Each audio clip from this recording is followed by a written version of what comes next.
यूं तो भारत की मिट्टी से एक से बढ़कर एक बहादुर सैनिक पैदा हुए, जिन्होंने जीते जी भारत माँ के आंचल पर आंच नहीं आने दी और देश की रक्षा करते हुए हंसते हंसते अपने प्राण न्यौछावर कर दिए। लेकिन क्या कोई सैनिक देशभक्ति की इस हद तक भी जा सकता है कि वो अपनी मौत के बाद भी अपने देश की सीमाओं की पहरेदारी करे? क्या कोई सैनिक अपनी शहादत के बाद भी अपनी ड्यूटी पर लौट सकता है?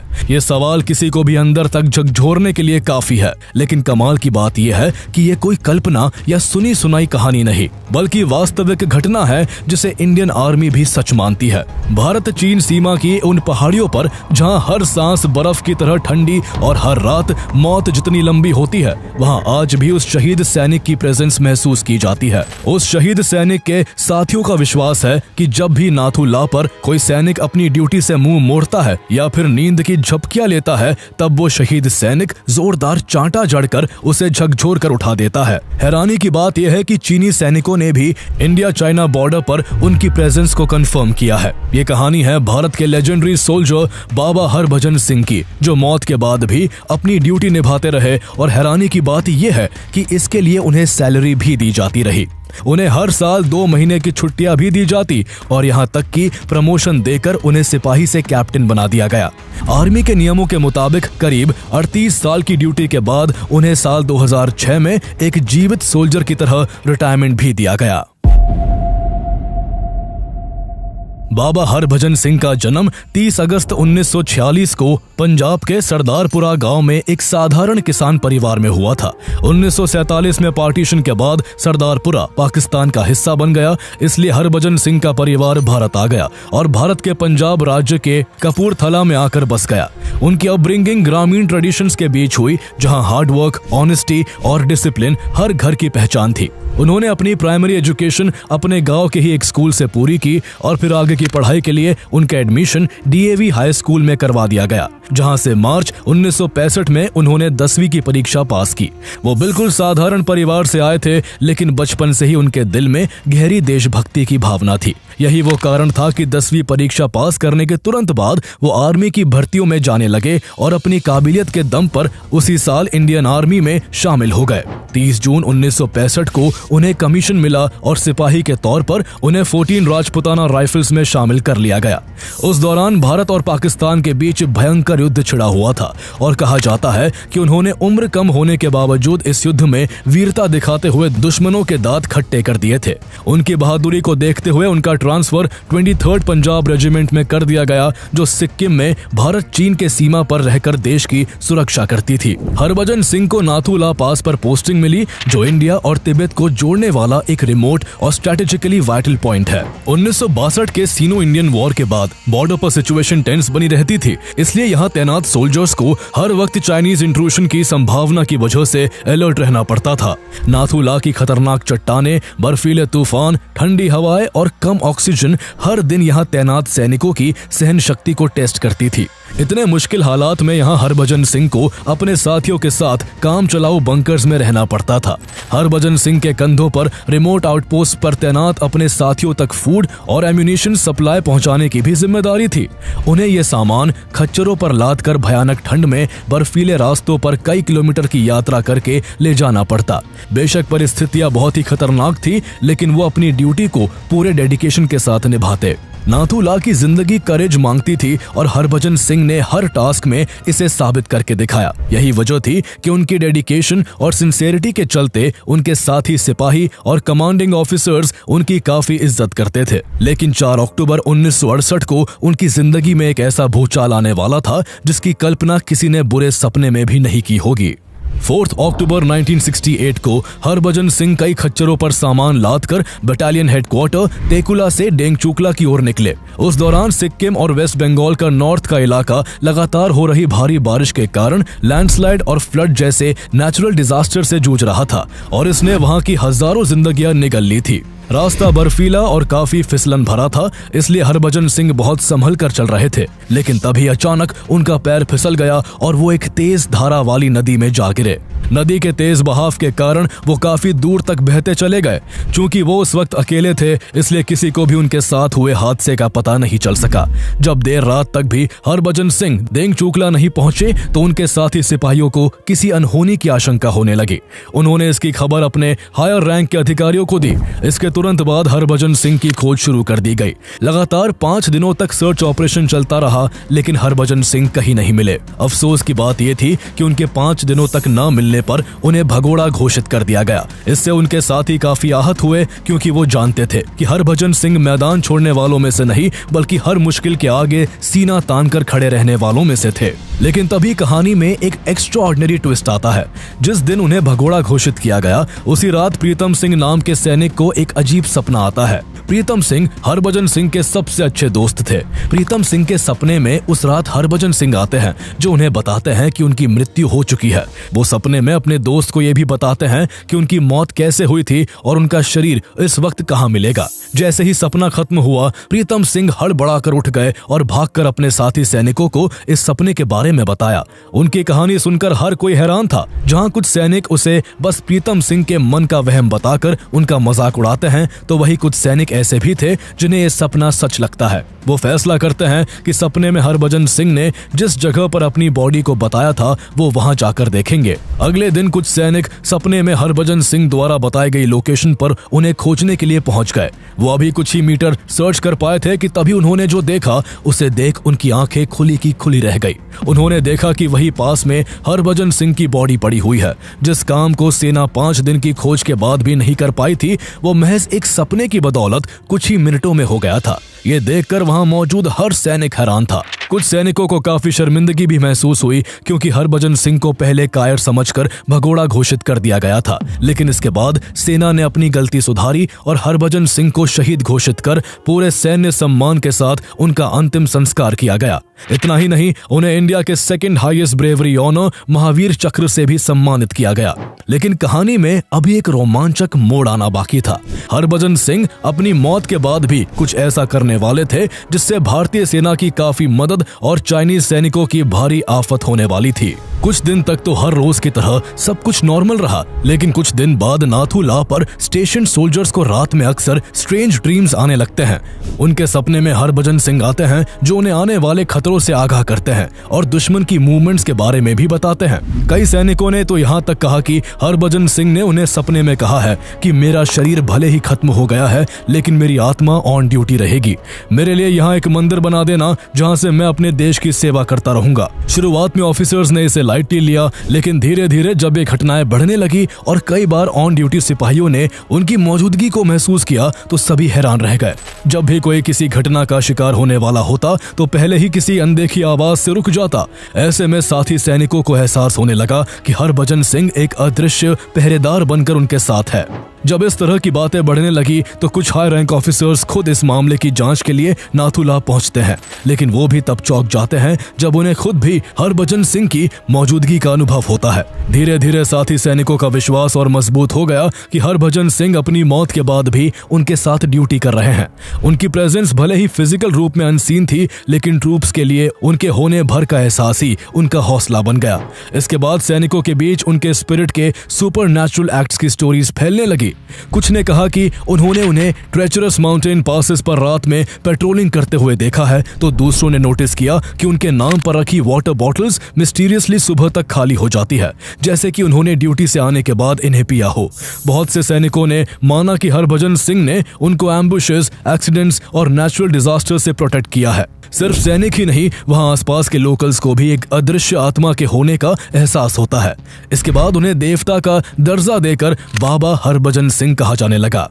उनकी रेजिमेंट ने नाथूला से कुछ किलोमीटर की दूरी पर बाबा हरभजन सिंह का एक श्राइन बना दिया। इस श्राइन को एक सोल्जर के रूम जैसा मेंटेन किया गया। यहाँ रोज बाबा हरभजन सिंह के लिए उनके साथी सैनिक प्रेस यूनिफॉर्म्स, पॉलिश्ड बूट्स रखते और उनके सोने के लिए बेड बनाया जाता। इतना ही नहीं, उन्हें खाना भी परोसा जाता। उनके बिस्तर के पास पानी की बोतल रखी जाती, ताकि उन्हें प्यास लगे तो पीने के लिए पानी मौजूद रहे। साथी सैनिक अपनी ड्यूटी शुरू करने से पहले उन्हें सल्यूट करते। ऐसा लगता था कि बाबा हरभजन सिंह सच में उनके साथ रहते हैं और जीवित है। इंडियन आर्मी ने न केवल उनकी मौजूदगी को माना बल्कि आर्मी ने बाबा हरभजन सिंह की ऑन ड्यूटी को ऑफिशियली भी रिकॉग्नाइज किया। यह इतिहास में पहली बार था जब किसी सैनिक को मरने के बाद भी एक्टिव सोल्जर माना गया। उनके लॉकर, यूनिफॉर्म और पर्सनल बिलोंगिंग्स को वैसे ही प्रिजर्व किया गया जैसे किसी जिंदा सैनिक के लिए किया जाता है। कई बार ऐसा हुआ कि जब सुबह सैनिक उनके श्राइन में दाखिल हुए तो देखा कि चादर पर सिलवटें थी जैसे कोई अभी अभी सोने के बाद उठा हो। बिस्तर के पास रखे जूतों पर मिट्टी के निशान मिले जैसे बाबा हरभजन सिंह ने रात में पहरा दिया हो। मौत के बाद भी वो न केवल खुद सीमा पर देश के लिए पहरेदारी कर रहे थे बल्कि वो अपने साथी सैनिकों को ड्यूटी के टाइम अलर्ट रहने का पाठ भी पढ़ाते हैं। अगर किसी जवान को ड्यूटी करते हुए झपकी आती तो उन्हें एक जोरदार थप्पड़ पड़ता।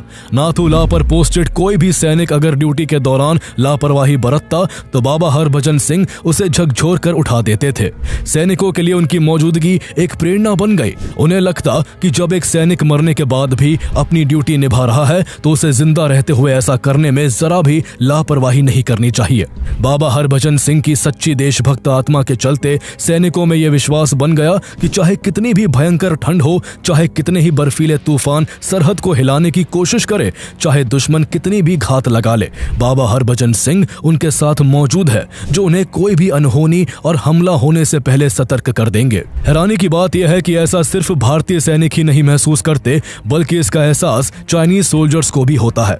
कई बार चीनी सैनिकों ने अपने सीनियर से शिकायत की कि उन्हें भारतीय सीमा पर एक सफेद घोड़े पर सवार कोई सैनिक नजर आया है। कहा जाता है कि जब भी कोई चीनी सैनिक भारतीय सीमा में घुसपैठ करने की कोशिश करता तो बाबा सफेद घोड़े पर सवार होकर उसका रास्ता रोक लेते। चीनी सैन्य अधिकारियों ने एक बार भारतीय अधिकारियों को पत्र लिखकर कहा, अपने उस सफेद घोड़े वाले सिपाही को वापस बुला लो। लेकिन भारतीय अधिकारी जानते थे कि वो किसी इंसान को नहीं बल्कि एक आत्मा को देख रहे हैं और उसे रोक पाना किसी के लिए संभव नहीं है। आलम यह हो गया कि जब भी भारत और चीन के बीच कोई फ्लैग मीटिंग होती, भारतीय सैन्य अधिकारी सम्मान और विश्वास के प्रतीक के रूप में बाबा हरभजन सिंह के लिए एक खाली कुर्सी छोड़ देते। ऐसा लगता जैसे बाबा भी वहां मौजूद है और संकेतों के जरिए उन्हें अपने वैल्यूएबल टिप्स दे रहे हैं। भारतीय सेना ने बाबा हरभजन सिंह को न केवल ऑन ड्यूटी सोल्जर माना बल्कि उन्हें बाकी सैनिकों की तरह बाकायदा सैलरी और प्रमोशन भी दिया जाता रहा। एक बार जब एक एनजीओ ने इसे अंधविश्वास कहकर इसका विरोध किया तो उनके रेजिमेंट के सैनिकों ने जवाब दिया, हम अपनी सैलरी का एक हिस्सा बाबा के नाम पर देंगे। इतना ही नहीं, इंडियन आर्मी ने उन्हें छुट्टियां देने की भी अरेंजमेंट की। चूंकि बाबा हरभजन सिंह हर साल सितंबर के महीने में छुट्टी पर अपने घर पंजाब के कपूरथला जाते थे, इसलिए जब भी सितंबर का महीना आता सिक्किम से लेकर कपूरथला तक किसी त्योहार जैसा माहौल हो जाता था। यही वो समय होता जब बाबा हरभजन सिंह को सेना से 2 महीने की छुट्टी दी जाती। जिस दिन उन्हें छुट्टी पर भेजना होता उस दिन नाथुला पोस्ट पर एक अनोखा दृश्य देखने को मिलता। पूरा कैंप सजता, सैनिक एक लाइन में खड़े रहते और 2 सैनिक बाबा हरभजन सिंह का सारा सामान एक गाड़ी में रखकर वेस्ट बंगाल के जलपाईगुड़ी स्टेशन तक पूरे सैन्य सम्मान के साथ ले जाते। ट्रेन में उनके लिए बाकायदा एसी फर्स्ट क्लास में एक सीट बुक करवाई जाती। उनकी सीट पर उनकी वर्दी, जूते और तस्वीर रखी जाती। जब ट्रेन उनके शहर कपूरथला पहुंचती तो वहां बाबा के दर्शन के लिए लोगों का हुजूम उमड़ पड़ता। पूरा स्टेशन बाबा हरभजन सिंह अमर रहे के जयकारों से गूंज उठता। जैसे ही सैनिक ट्रेन से उनका सामान बाहर निकालते, भीड़ उसे छूने के लिए आगे बढ़ती।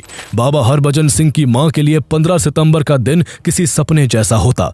वो उस दिन सुबह से ही अपने बेटे की तस्वीर के सामने बैठ जाती, बाबा हरभजन सिंह के लिए कपड़े सजाती और उनके कमरे को वैसे ही तैयार करती जैसे वो उनके जीवित रहते किया करती थी।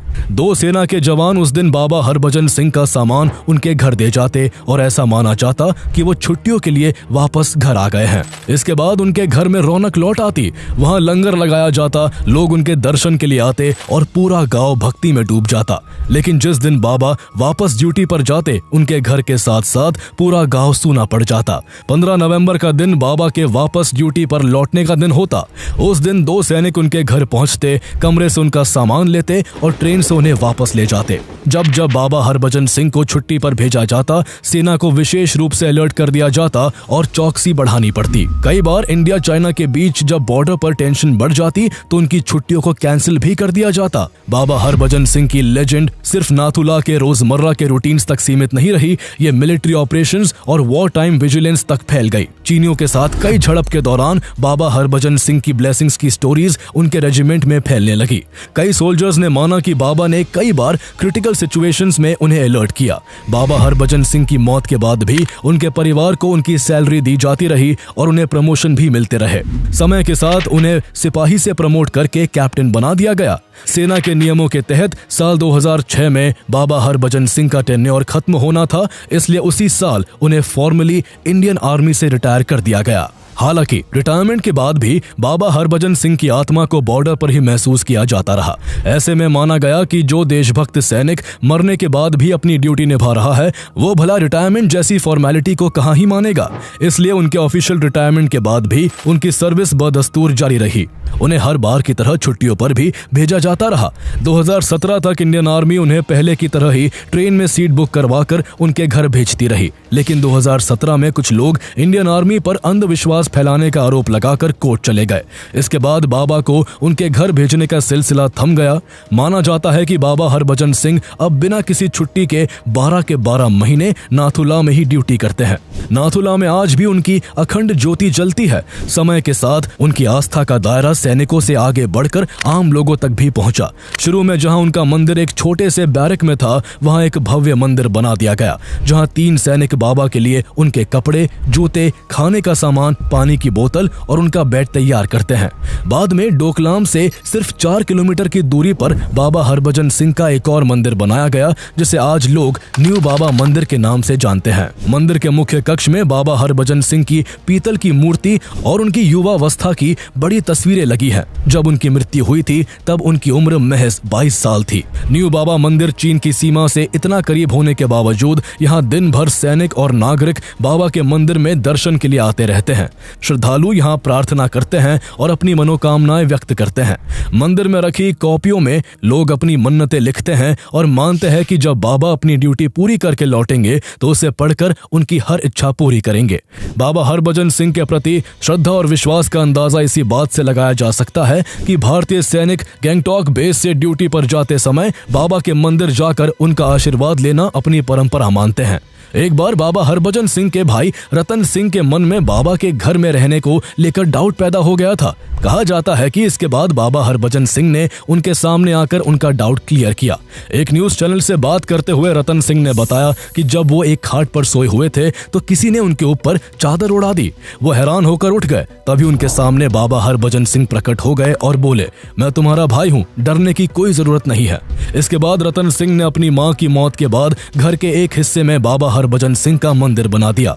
आज भी उनके कमरे में उनका सारा सैन्य साजो सामान और उनकी एक तस्वीर रखी जाती है। गांव के लोग बताते हैं कि जब भी उनके गांव का कोई सैनिक सिक्किम या बॉर्डर एरिया से लौटता है तो गांव में प्रवेश करने से पहले बाबा के गेट पर रुककर प्रणाम करता है। बाबा की श्रद्धा, आस्था और अनुशासन आज भी वैसे ही कायम है। नाथुला पर तैनात सैनिकों का आज भी यह विश्वास है कि रिटायर कैप्टन बाबा हरभजन सिंह की अनंत आत्मा चीन के किसी भी हमले से 3 दिन पहले भारतीय सेना को चेतावनी दे देती है। कहा जाता है कि बाबा हरभजन सिंह जेले पास से लेकर नाथुला पास तक की सीमाओं की रक्षा करते हैं।